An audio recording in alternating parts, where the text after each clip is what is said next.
Manajemen waktu atau time management. Istilah ini sudah sering kalian dengar, terutama kalau kalian termasuk ke dalam satu golongan orang-orang yang kekurangan motivasi. Motivasi hidup, motivasi keuangan, motivasi hidup sehat dan produktif. Jika itu persoalannya, maka jawabannya di antara beberapa jawaban yang lain adalah masalah manajemen waktu. Banyak orang berkata, jika kalian ingin produktif, jika kalian ingin sukses, jika kalian ingin melakukan ini dan itu, ingin melakukan banyak hal dalam waktu yang sempit, yang sedikit, maka perhatikan manajemen waktu kalian. Itu benar dan tak ada yang keliru dengan itu. Sebelum saya lanjutkan, saya disclaimer dulu. Perkenalkan, saya Latifianto, saya seorang pengajar dan juga seorang penulis. Saya mengupload video di channel ini 2 kali dalam seminggu, yaitu pada hari Rabu dan hari Minggu. Jadi bagi kalian yang baru mampir, baru bergabung di channel ini, silahkan jangan lupa untuk komen dan subscribe, serta juga nyalakan loncengnya, dan pastikan kalian menonton video ini sampai selesai. Oke, sekarang kita kembali ke pembahasan yang akan saya bicarakan kepada kalian, yaitu tentang manajemen waktu. Dalam kenyataan sehari-hari, sering sekali kita temukan teman kita super sibuk. Bilangnya nggak punya waktu, punya banyak kerjaan. Janjian tidak pernah ditepati seolah-olah mereka memang nggak punya waktu sama sekali. Mengerjakan laporan yang seharusnya sudah selesai dalam seminggu, ini molor berminggu-minggu. Tapi belum selesai juga. Tentu saja ini persoalan. Penjelasannya begini, sebenarnya mereka bukan nggak punya waktu, tapi mereka nggak bisa manage waktu. Setiap orang di dunia ini memiliki waktu yang sama, 24 jam dalam sehari, 168 jam dalam seminggu. Semuanya sama. Tapi kenapa kok produktivitas orang yang satu dengan orang yang lain itu berbeda? Padahal waktunya sama. Ini pertanyaan yang perlu kita jawab, dan jawabannya adalah terletak pada manajemen atau pengelolaan waktu yang baik. Ada yang bilang bahwa waktu itu seperti pedang, karena ia bisa membunuh kalian. Waktu bisa membuat kalian tertinggal, dan itu bisa menjerumuskan kalian ke dalam jurang keterpurukan. Waktu yang tidak digunakan dengan baik itu bisa bikin kalian kehilangan kesempatan. Ada juga yang bilang bahwa waktu itu adalah uang, time is money. Itu jamak dan sudah sering kita dengar. Benjamin Franklin itu disebut-sebut sebagai pelopor dari aforisme atau kata-kata mutiara time is money ini. Teks aforisme ini muncul pertama kali dalam majalah The Free Thinker pada tahun 1719. Tapi jauh sebelum itu, di online Oxford Dictionary of Proverbs itu memberikan 2 situs yang berbeda mengenai aforisme, dengan frasa yang berbeda pula. Pertama, aforisme time is money ini disebut-sebut berasal dari Yunani klasik, dalam kata-kata the most costly outlay is time, yang diucapkan oleh Antipon. Kata costly ini merujuk atau identik dengan belanja rumah tangga. Yang kedua, berdasarkan esai English rhetorician Sir Thomas Wilson yang berjudul A Discourse upon Usury pada tahun 1572, yang berbunyi They say time is precious. Keduanya menyatakan bahwa time is money. Secara kasat mata, kita bisa memaknai waktu adalah uang, atau waktu adalah sama dengan uang. Maksudnya sama, yaitu berarti. Kenapa harus uang? Kenapa kok bukan kesempatan atau lainnya? Pertama, kalau kita kembalikan ke sejarah kemunculannya, Benjamin Franklin memang pernah mengatakan bahwa time is money.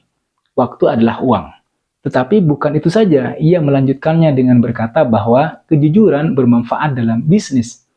Jadi satu sisi, waktu adalah uang, memang erat kaitannya dengan bisnis. Terlebih lagi, manusia memang penganut dan penghamba uang yang patuh dan gigih. Kedua, time itu tidak selalu ngomongin soal uang, tidak selalu berkaitan dengan uang. Ia bisa jadi sesuatu yang sangat berharga, kesempatan misalnya. Ada kata-kata bahwa kesempatan tidak datang 2 kali. Jadi kalau ada kesempatan, tangkaplah, manfaatkan kesempatan itu sebaik mungkin. Karena kesempatan sekali lagi tidak datang 2 kali. Itu sama dengan ketika kita mengatakan bahwa waktu tidak datang 2 kali. Detik yang sudah berlalu itu tidak akan kembali. Maksudnya adalah detik, menit, waktu, atau hari, dan momen atau kesempatan yang terkandung di dalamnya itu tidak akan datang 2 kali, tidak akan pernah kembali. Memang setelah detik berlalu akan ada detik berikutnya, tapi momennya sudah beda.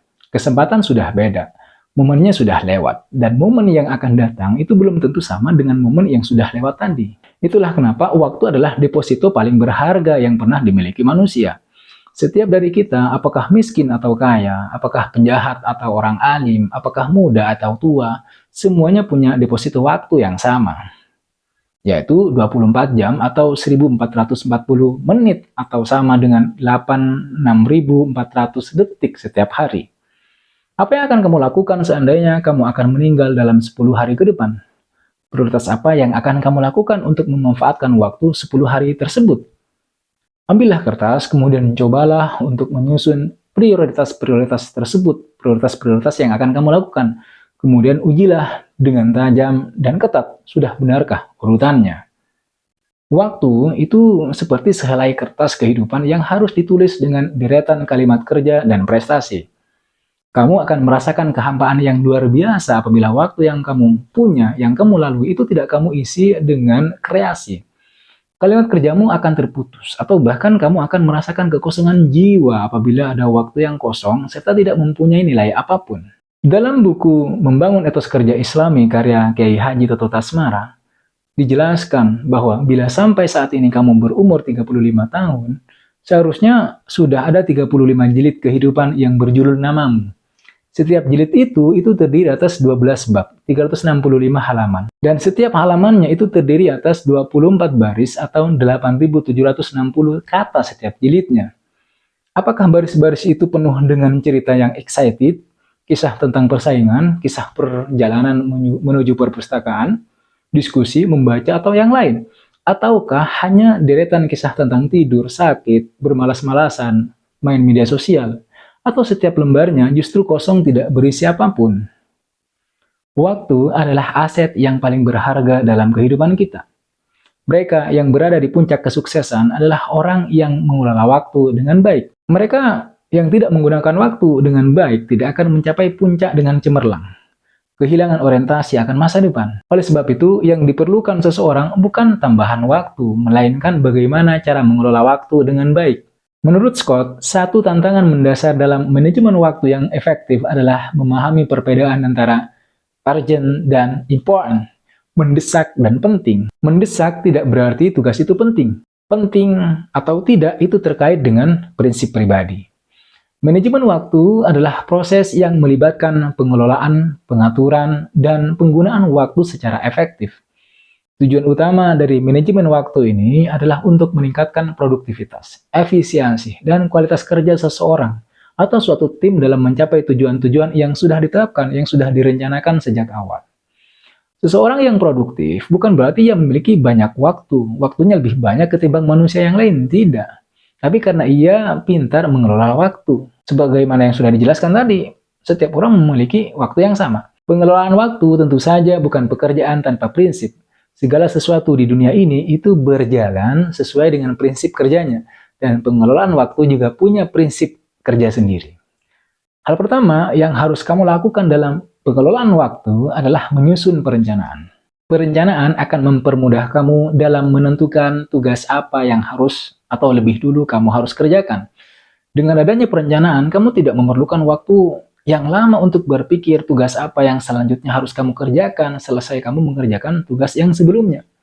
Sebuah perencanaan itu mungkin tidak akan selalu berjalan dengan baik, tidak akan selalu berjalan dengan lancar. Namun perencanaan memiliki peran yang penting sebagai penunjuk arah mengenai apa yang ingin kamu capai. Perencanaan itu selalu dilakukan untuk masa depan dan terutama masa depan yang tidak pasti. Dan oleh sebab itu, dengan bantuan perencanaan, maka masa depan yang tidak pasti ini dapat diantisipasi. Perencanaan yang bagus adalah perencanaan yang terstruktur, yang komprehensif, dan dapat diimplementasikan. Perencanaan yang baik itu bersandar pada satu tujuan yang jelas, yaitu bagaimana kalian menentukan tujuan yang spesifik dan terukur. Tujuan yang jelas akan memberikan arah dan fokus pada perencanaan kalian.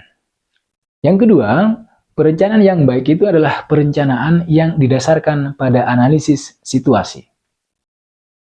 Kalian harus melakukan analisis menyeluruh terhadap situasi yang sedang ada di depan kalian, termasuk analisis kekuatan, kelemahan, peluang, dan ancaman.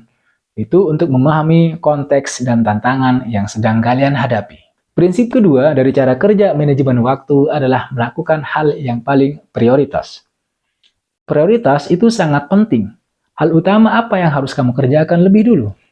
Perhatikan lagi antara penting dan mendesak, urgent dan important. Dalam pandangan Stephen Covey, penting dan mendesak itu membentuk 4 kuadran dengan ciri khas masing-masing. Kuadran 1 itu berkaitan dengan hal-hal penting dan juga mendesak. Kuadran 2 itu berisi hal-hal penting tapi tidak mendesak. Kuadran 3 berisi hal-hal tidak penting namun mendesak. Dan kuadran 4 itu berisi hal-hal tidak penting tetapi juga tidak mendesak. Kuadran 1 itu penting sekaligus mendesak. Ini adalah aktivitas krisis atau masalah. Orang-orang yang berada di kuadran 1 adalah manajer krisis. Orang yang pikirannya berfokus pada masalah. Produsen yang digerakkan oleh batas waktu.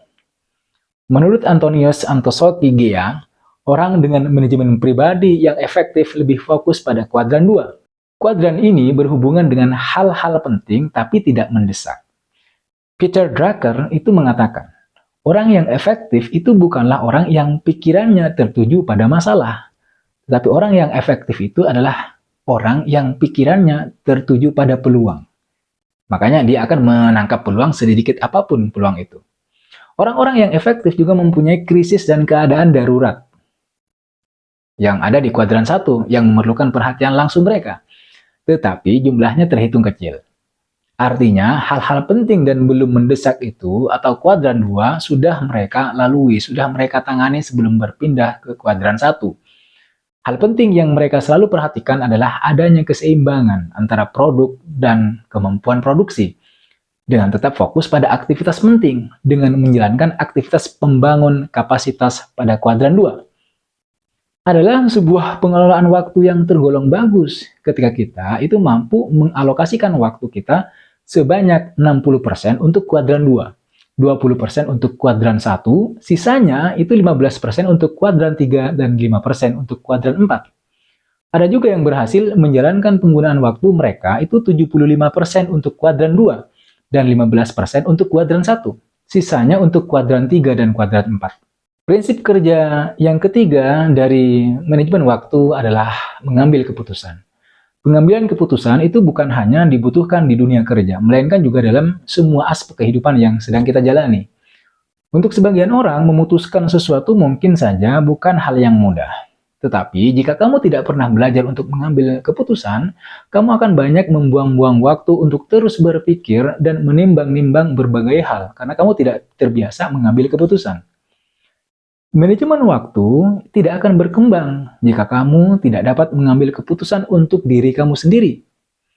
Oleh sebab itu, maka mulailah belajar untuk mengambil keputusan dengan bijak dan berani mengambil risiko, karena setiap keputusan, setiap pilihan itu pasti disertai risiko. Karena sesungguhnya risiko yang kamu dapat dari sebuah pengambilan keputusan yang juga sudah kamu putuskan, itu akan membuat diri kamu semakin berkembang. Hal selanjutnya yang juga harus kamu lakukan adalah tetap fokus. Tentu saja dalam hidup ini banyak hal yang harus kamu kerjakan, banyak hal yang harus kamu pikirkan. Tidak mudah memang mengabaikan berbagai hal saat ada tugas penting yang harus kamu kerjakan. Disinilah fokus menjadi sebuah kemampuan yang harus kamu kuasai untuk mengefektifkan manajemen waktu. Mulailah belajar untuk fokus dalam mengerjakan sebuah tugas. Berusahalah membuang sementara pikiran-pikiran lain yang dapat menghambatmu dalam mengerjakan tugas itu. Fokus menyelesaikan satu tugas sebelum beralih ke tugas berikutnya. Jadi jangan dipikirkan semua, kerjakan satu-satu. Di poin ini, itu penting untuk mengeliminasi gangguan, yaitu dengan cara mengidentifikasi faktor-faktor yang dapat mengganggu fokus kalian dan coba untuk menghilangkannya atau mengurangi gangguan-gangguan itu. Juga termasuk dalam konteks ini adalah gangguan dari media sosial. Mengatur jadwal yang efisien, atau mencari lingkungan yang tenang untuk melakukan kerja-kerja produktif. Yang perlu diingat adalah bahwa tetap fokus pada tujuan adalah proses yang berkelanjutan. Kalian mungkin mengalami tantangan atau distraksi di sepanjang jalan, di tengah jalan. Tetapi dengan tekad dan disiplin yang kuat, kalian dapat tetap fokus pada tujuan kalian dan mencapai kesuksesan. Ketika kita sampai di titik ini, ada satu pelajaran yang perlu kita ambil bahwa sukses bukan barang murahan yang bisa dibeli di sembarang tempat. Sukses adalah kata-kata mahal yang perlu diperjuangkan. Dan oleh sebab itu, nggak ada kesuksesan yang dicapai tanpa perjuangan. Butuh waktu memang, tapi bukan hal yang mustahil untuk dicapai.